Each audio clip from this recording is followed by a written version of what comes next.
সম্মানিত দর্শক, চলে আসলাম কক্সবাজার ফিশ ওয়ার্ল্ডের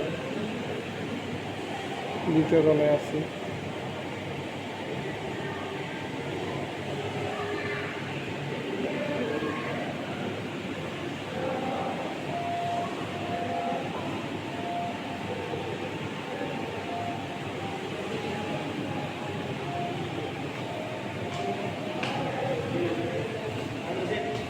এখানে আবার একটা ফুটকা মাছ দেখতেছি। হ্যাঁ, ফুটকা মাছ। তুমি কেমন আছো? এই যে এখানে একটা সামুদ্রিক ফুটকা মাছ, উপরে মাছের আনাগুলো আছে। একটা শার্ক মাছ ঘুরতেছে। এই যে একটা শার্ক, এখানে আরেকটা শার্ক।